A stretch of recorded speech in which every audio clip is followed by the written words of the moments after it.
to Diaspora Connect on AATV, the program that shows the contribution of Africans in the diaspora to the continent. Thank you, Prof, for joining us this morning. And we are privileged to have you here to talk to us more on your life, the impact you've had since you came here to Africa from Canada, and people who you have mentored, and whether you have had a fulfilled life. I was very interested in human kinetics. So my masters were in management related to human kinetics, but I'm an educator. And I think, I'm not sure if you know this or you remember this, but in early 2000s, 1997, well, the end of 19, there was this talk about e-business and e-commerce, which is now mainstream, but that was the beginning. But I am an educator. I have one question. I say, okay, these people are talking about business. I am an educator. What can the internet, ICT, do for education? That was my question, the question I had around 1999. And it changed basically your life. My life, the way I think, and what I wanted to do. In 2001, I went to the Faculty of I was admitted at the Faculty of Education to do a PhD, and my focus was introduction of ICTs in higher education. At that time, it was very new. Not a lot of studies done around it. So I was one of the first actually to undertake such a study within the University of Ottawa in Canada. And also because, you know, when you are African, if your heart stays in Africa, I wanted to know how it was being done in a country like Canada and compared to a country like Senegal. So I had, in my thesis, I worked on the introduction of ICT, focusing on two universities, the University of Ottawa, the university I was studying in, and Université Cheikh Anta Diop de Dakar. So basically, the change was moved by the fact that I wanted to know how Africa can learn at the same time as the world. Because in 1999, 1998, 1995, everyone in Canada, in the US, in Europe, developing economies, they were trying to figure out what can we do with ICTs in education. So I felt Africa should be part of it. We should not be lagging behind. And so that's what has been driving me to come back to Africa. And then even more of that, I'm sure that was the reason why you decided to come back to impact the citizens of Africa. And so can you specifically give us some of the things you've done since you came back from Canada to Africa? Well, first of all, I think, like I said, to me, it was very important that Africa learns as the rest of the world. And ABU kind of give me that environment to contribute to that. ABU was set up, like we said, 22 years ago in 1997. And it is a continental body, meaning that it works across the African continent. In ABU, through ABU, I was able to do really what I love, working in innovation, connecting with the best in the world, because we are connected to, personally, I have networks in all over the world, and see what they're doing, and trying to do something similar with our reality and environment in our continent to make sure that we are advancing education, especially innovation in education in Africa. So I worked at ABU for a couple of years. Then I was appointed as director. That even goes back to the question of why, as Africans, when we go out to settle at the other state, we don't want to come back. Why is it so? Why is it that most of them, when they go, they find it difficult to come back? Because we have diasporans and it's difficult for them to come back, but you made that decision. What are the reasons behind people failing to come back to Africa to help them when they are Africans? Well, you know, it's not that simple. It's not that simple. But what I believe is that people from the diaspora, wherever they are, if they are on the continent of Africa or they are wherever they want, they can still contribute, and that's the most important. I had stories of people who wanted to come back, and then, or even people who came back, and then everything went well, and they said some people came back, it didn't work out, they went back. So, but I think what is really important for me personally, and what I've been doing, is to find out ways how I can contribute to the development of Africa. But also, you know, I have another nationality, and as a citizen of that country, I have obligation toward that country, which I must fulfill. You know, but I think it's not that simple. But you know, if you look at India, for instance, the way they have developed, there were a lot of Indians in the state.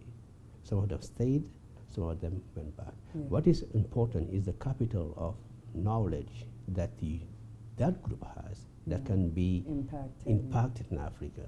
So they can contribute. You can come back, you can come for conferences, you can come to work, you can contribute, you can do research, you can, you know. But I think it's important that we do not forget that we come from Africa. And in Africa, there are a lot of good things, but there are a lot of things we need to do again. Poverty is everywhere. If you walk in the street, I'm sure you see the poor boys, you know, and lady or girls without shoes, asking for money. There are a lot of things we can do. And I think that if we are privileged to have education or to have immigrated to a place where we think that economically we're doing much better, it's good for us to give back to our communities. Let us start with our villages, our cities, our communities, and our continent. That's what I believe. All right. We'll go for a short break, and when we come back, we'll continue on our celebration of Professor Bakary Diallo of Africa Virtual University. Please stay tuned.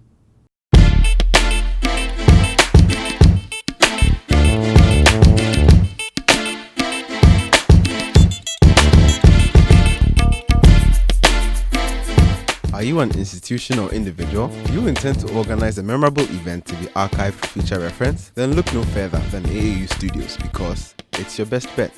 With our spacious studio and state-of-the-art media equipment such as 4K Panasonic video cameras, KinoFlow lights, assorted microphones, live streaming machines, and others, you are sure to get the best of production. Visit us at Trinity Avenue, East Legon, adjacent the National Accreditation Board, or contact the AAU Studio via the following addresses: info@aau.org, AAUTV@aau.org, Ransford@aau.org. Alternatively, you can call us on 0244 185 998 or 0244 693 342. Welcome back from the break. But before we went on the break, you were talking about your education in Canada and diaspora relations. But we want to talk more on your publications, the things you have written, the books, what you have done so far from your first degree, second degree, PhD. What are some of the publications you've put out? Well, I have published in the area of ICT, in education in general, how to improve teaching and learning using ICT, even in the primary and in the secondary classroom. Because, you know, some of the tools can help you in terms of pedagogy, help kids to be more interested. You know, the kids today, they all have their games and stuff like that. So if you utilize some part of this technology in the classroom, you might find that they may be more attractive. So the other interest I have is innovation in education. What can we do to improve teaching and learning? What can we do to improve training for skills development? Where we are talking about the 21st skills in Africa. What can we do for massification of higher education using technology? So this is the area where I've published, I've written, I've spoken to in the world. I think I've traveled to some 60 countries, right. talking about ICT in education. Okay. So my interest is not only Africa, but to see what progress has been made. For instance, today we are using what we call a learning management system, right, as a learning environment. Basically, if you are a student, you can log in and you can see your courses. You can organize yourself. When to take your courses, when you to send your assignments. Yeah. But the next generation of learning management system environment with robotics, as an artificial intelligence, right, is basically those systems will be intelligent. They will look at you and personalize your learning. So there are a lot of things, very exciting things that are there that people are looking at, and I'm looking at also how we can actually bring this innovation in Africa so that we can personalize learning. We can catch up with them because they are going too far. Absolutely. Yeah. So basically this is the area of interest for me. And in terms of awards, we have had few awards in ABU. I will just single out two. One of them is from the International Council for Distance Education. Okay. This was an institutional prize. So what they do every 2 years, the International Council for Distance Education is a global institution. So in 2017, I believe, ABU was picked as as the institution of excellence across the world. So I think that was very, very moving for us because we are a small institution in Africa, and we were competing with institutions from all around the world. That was and I received this prize in South Africa, 2015, 16, I believe, or 17. And the other one that was a very, I was surprised. There is a body called the Open Educational Consortium. It is a grassroots movement. Okay. So what they do, they are looking at ways to democratize access to content. They say, you are a lecturer at the University of Ghana. So the government is paying you. You have developed your course. The government pay for that. Right. So why should you keep it? Why should you keep the property right? It should be open to all Ghanaians, not only all Ghanaians, but to the world, because it is. So we are promoting that, and the Open Education Consortium has membership all over the world. I was board member for 4 years, and I was a treasurer. And when I left, I was very surprised that I was chosen as the one who had the award for leadership. Right. These are two of some of the awards we have received, but ABU has received since we've been here, I think 5 or 6 awards. That's fine. Yeah. So now we want to delve into your personal life a bit, and we want to know, where did you meet your wife? Wow, if I tell you, you would believe me? In Accra. Wow. Okay. What were you doing there, and how was it? How did you woo her to your side? Well, I think we met at a conference, at a meeting in Accra. And after the meeting, we went to Addai. Oh. Yeah, and then that's how things started. And then. Okay, so who are your children? Who are your kids? I have 3 kids. Mohammed, he is 21, turning 22 in soon. And we have Aliyah. Both of them live in Ottawa. Okay. And we have Almadi. Almadi is 8 years old. He lives with us here in Nairobi, Kenya. Okay, so were you with her in Canada, or were you with her here in Kenya? My wife? Yeah. Yeah, my wife, when I came here after a few years, she joined me. She From left. Canada. He used to work in Washington, D.C. for the World Bank. Okay.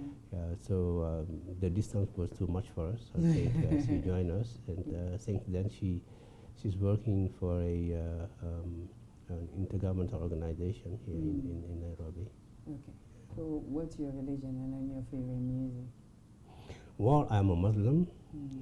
In terms of music, I think I have. I'm not listening to music that much anymore. I like meditating, praying, and being quiet, working hard. Right.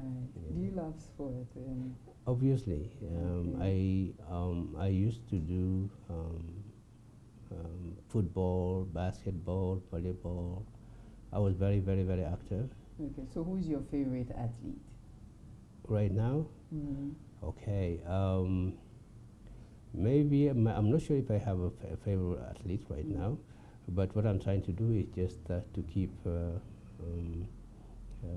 in shape, Okay. work out. I was even about asking that how do you keep fit, because you look quite young for your age. Yeah, well, I do. I walk, I run. Sometimes I go to the gym, not every day. Yeah, so I try just to keep up, stretch. So yeah, I try to be active. I do walk a lot. For instance, I don't want to sit in the office for 5 hours. Right. After 2 hours, I would just go for a 5-minute walk, and on the weekends I work out. Yeah. So we know impacting life is what shows a person is fulfilled. Who are some of your mentees? Who are some of the people that you are mentoring as of now? My mentees, in Africa, most of the time we don't have the culture of mentoring. Okay. But I was very lucky to have met different people who had great influence on me when I was primary, secondary, and university, and even when I was working. Even though I had some challenges at the workplace there, because I was frustrated that things were not moving as fast as well as I wanted. But a formal mentor was introduced to me, or as I know it happened in Canada. His name is Marcel Amla. He was the president of the University of Ottawa when I studied. And he's still alive, and we are still in touch. I think he played an important role in helping me to understand the educational system there, the Canadian society, and the choice of my career, coming back to Africa, all of things that I think that I owe him a lot. And who are you also mentoring? Well, to me, mentoring, there is a young guy called Sheikh Gay. He's a graduate from AVU. He's one of the people who graduated with a bachelor in computer science. And a few years ago, he just showed up here in Nairobi because he is doing some, they have a contract with a local company. And since then, I'm very close to him. And he's a young entrepreneur, not so young, but he's an entrepreneur, so I'm trying to mentor him to help him out. But to me, mentoring is basically, I do that through work. Every time you have a colleague that you're working with, you have an opportunity to mentor that person. Could not be, it depends, it may not be a full mentor, but you always can help the person grow, from your own experience. So I think I've been doing that a lot, and I'm happy that some of my colleagues that I have met at AVU have grown. Some of them went back to school. So that's basically. Yeah. So coming from a smaller village to a farmer father, and rising through the ranks now to director of Africa Virtual University, would you say that you've had a fulfilled life? Let's say, I'm always grateful. Because in life, we always have to be grateful for different things, you know. But I would say, when I look back, I'm fully happy. It's not always easy, but I love what I do. I love where I am right now. However, there's so much to do. We cannot be satisfied and sleep and say, okay, I have achieved everything. The challenge is still, is there, it's live. We need to see how we can help our nephews, our nieces, our kids, you know, get access to education. Because what's the difference from the small village to here? Most of the difference is because I've had the opportunity to be educated. And I think that we should try to give back, to give that opportunity to many, many more. So I'm fully happy, I'm fully satisfied. However, I think that we still have more to do. All right, thank you. Yeah, thank you for joining us. Thank you. Thank you very much for joining us on AETV, the voice of higher education. Have a good day.